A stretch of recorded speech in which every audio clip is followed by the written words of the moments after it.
of course, we got to talk about what we watched this week. And this week, we're going to focus on one film that we watched, and it's called Older Gods. So this is an indie film coming from Wagyu Films. I'm not sure which country they're coming out of. I wish I would have looked that up beforehand, but a small independent studio, Wagyu Films, and Older Gods is a film that it's saying came out this year, 2023. I'm not sure of the exact release time frame, but it's written and directed by David A. Roberts. I believe this is his first feature film debut. It does star Lindsay Bennett Thompson, Ian Coombs, probably pronouncing that wrong. Sorry about that. Jonathan Keeble, and Rory Wilson, who plays our main character, Chris Rivers. So just a quick synopsis about this film. Basically, this film is about our main character, who's an American named Chris Rivers. He is informed that a really good friend of his, Billy, has passed away. He unalived himself. Trigger warning. Yep, he unalived himself, and kind of like a moment to discover like what happened to him. He had received like a last voicemail from his best friend, or his really good friend, saying like, "Hey, I need you to come take a look at this thing I was looking at." And he goes to, I can't remember which country was it. Wales? Yeah. So he goes to Wales, which is where his friend was at the time of his passing. And it kind of like this whole mystery and investigation starts because he discovers that his friend was looking into this apocalyptic cult. Yeah. And he starts to uncover like, hey, did his friend really take himself out? What was going on up here? What is this cult that he was investigating? And this whole mystery starts to build. And the film is like a psychological, like horror thriller. Definitely a slow burn. Yes. And it's this, kind of it's got a little bit of a Lovecraftian cosmic horror element to it as well. Very much so. Yeah, it's a very interesting little film. So we want to talk about that, give it a little review. We want to give our thoughts about it. We will keep it spoiler free, so no spoilers for anyone who has not seen the film yet. It's over on Amazon Prime right now. I think they're doing a physical release later at some point. Oh, I don't know. I might be wrong, and I'll double check on that. But I think it'll come either to other platforms or at least get a physical release at some point. But yeah, let's talk about this film, babe. First, did you want to give, I don't know if you want to go first and give kind of your overall thoughts about this film? I'll give my overall thoughts. I thought it was really cool. Yeah. I was like, I didn't know what to expect. So going in, but it is one of my things. I think I said to you, I was like, was a beautifully shot movie. Oh, definitely. It was crazy. I thought it was very creative, like just the way they approached everything. It was just super interesting. It kept me really engaged. I was like, what is going on? Right. What do you think you know? And then it's like, what? Okay. It switches languages real quick. And it's like, okay, no, that's not exactly what I thought at all. So it definitely keeps you engaged, wanting to know what's happening, what's going on. It kind of reminded me of like those games we play, those mystery games we play, like the murder one. Oh yeah, the hunter killer ones. Right, you get these pieces. They give you all the pieces, and you got to figure out how they work. And this is basically how this movie is mapped out. I really like the main character, Chris. Like his performance was so good, and like most of the time he's just in there by himself, like either talking to himself or whatever, and he does a really good job. Yeah, most of the film, I'd say 90% of the film is spending it with alone, basically. The actor Rory Wilson. Pretty much 90% of the movie is all just him by himself. Yeah. And he does a great job. I was like, dang, because when you're acting, I'm thinking of it like from an actor point of view, right? Like he's like, there's moments when he's like talking to the door, or he's not talking to anybody, you know what I'm saying? So he did a really great job. He definitely sold me on his performance. There's a lot of creepy moments, eeriness, dread, and I keep talking about the visuals because the visuals are just insane. They are really good. They're super good. But yeah, overall I thought this was a really fun experience, like because you kind of go crazy with him because you're just trying to figure out what the heck is going on. Yeah. But yeah, it was good. Yeah, I agree. I actually thought this was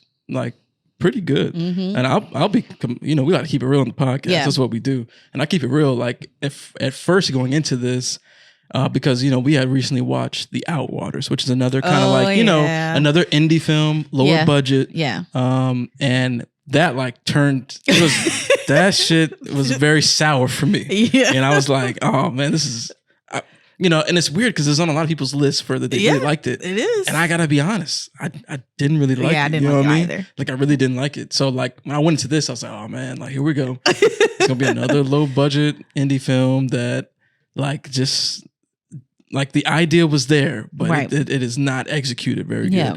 But lo and behold, I was pleasantly surprised because this is actually a decent film. And like you said, like most of the time you're spending it with the protagonist, Chris Rivers. I almost said Chris Evans. With Chris Rivers. Maybe you speaking something into his life right now. Hey, look, hey, Rory Wilson. Like you know, I'm speaking. I'm manifesting for you, man. Right. You better go and do some big things. But you know, most of the time you're spending it with this character, Chris Rivers, right? And he does a great job. Yeah. Like there's moments where like he's on like phone calls and getting very kind of emotional. And you know, a lot of times, sometimes in some of these lower budget indie films, like the performers like they're giving it their best. Yeah, and like sometimes they're trying to like really muster a cry. Trying too hard. It's not working. But everything felt very genuine, very natural. And so I really liked his performance, and the character was very believable. Yeah, like all the performances and the characters felt like believable and relatable. You know what I'm saying? Even when you learn about certain backstories and things like that, you're like, oh, this is like you can really relate to what's going on. Yeah. And some of the, like the family dynamics and things like that. And like you said, there's some great creepy moments. There's some beautiful shots. Over on their YouTube channel on Wagyu Films, they have some behind the scenes stuff and even a VFX reel as well, where they show some of the VFX work in this film. And I got to tell you, like for the budget of this movie, the visual effects was on point. Yeah, they were super good. And I'm probably going to use it for the thumbnail, but one of my favorite shots, you probably see it in the thumbnail for this section of the video, where it's like some like pillar in the sky and he's like going like this. Yeah. That shit is amazing. It's so good. That shot is like magnificent, y'all. Like that's such a beautiful shot. Like even when it first popped on the screen, I was like, damn, and like because that's a good coupled shot. With the music or like the sound that they were playing I was just like, oh yeah, that's the sounds of what is presumed to be whatever this being could potentially be, because you never really know what's going on. Yeah. But the voices are really good. And bringing that up to the music was actually really well. I don't know who composed on this film. Yeah, it was. I didn't check before this, but it was great. Hey, the composer, shout out to you, because there's some great tracks and sounds in this film in general. But it's a tight film. I think it comes in at like an hour. What was it? Like an hour and 30? Yeah, something about that. Yeah. Yeah, and so it's a very tight package. It doesn't feel like it goes on for too long. You know, sometimes these films, especially slow burns, like they're a little too slow. Yeah. But I don't ever feel like there's a moment where I'm like, okay, like come on now. Like, all right, like we get it. You're a slow burn. Like let's get to the point a little bit. I never felt like that with this. I feel like it's pretty evenly balanced, pretty evenly paced. I think they cut it right when you probably about to get to that point. Right, exactly. So like they let it build a little bit, but then they give you something else to help you renew your interest in the story. Like, oh, so we got this new piece. Okay, okay. Now I'm back in it. Okay, what's going on? The gears are turning. Right. But yeah, there's some, like we were saying, great emotion, great drama, great effects, very creepy moments. It's very atmospheric type of movie. But, that's very a good atmospheric word to explain it. And like it's all about the feel and the tone, and the mystery. Yeah. The intrigue, especially having that cosmic horror flavor. Yeah. And that cosmic horror flavor is a little light. I do wish they went a little bit heavier on it.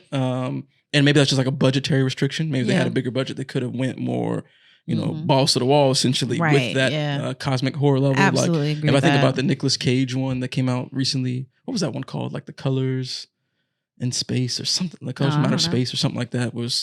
They went crazy with that film, but obviously the film had a bigger budget. But but for the tight little package that this was like, this was actually a pleasant surprise. Like I really enjoyed this. I'm curious to see what other work David Roberts does. If he uses the same team, I would love to see what they do next, because I thought it was. And they also filmed this during COVID times. Yeah, so I believe the behind the scenes mentioned that. Yeah. So that was really dope.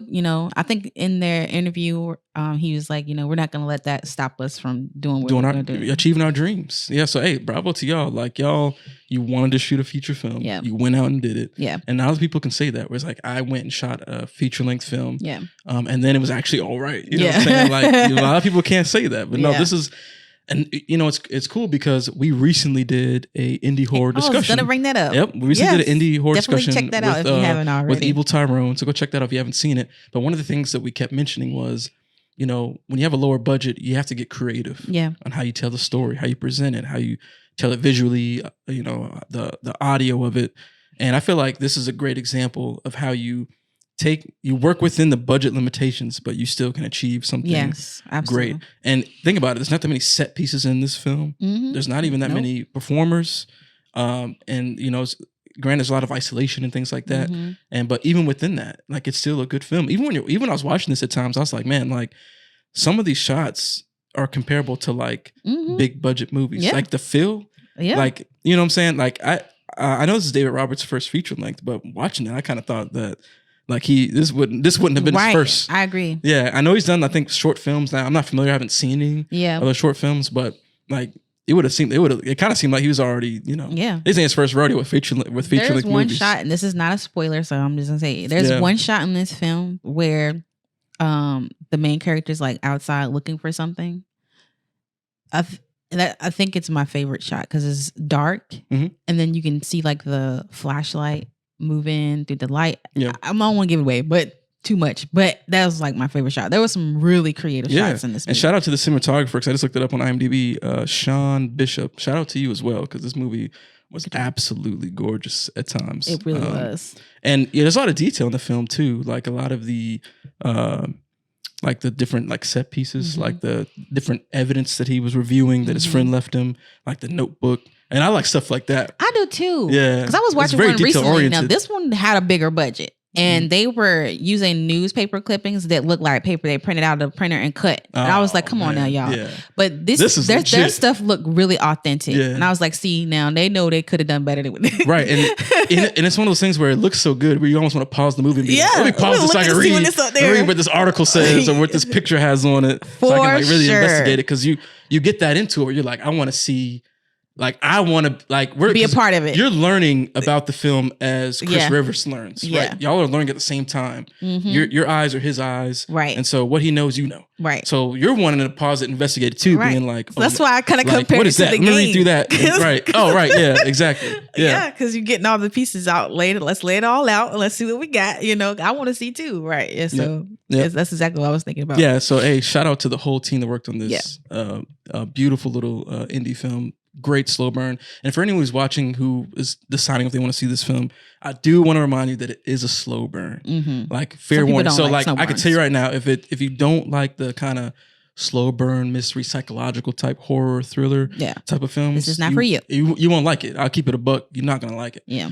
But if you like the more slow burn stuff, think of stuff like the what was that film called? Was it The Invitation?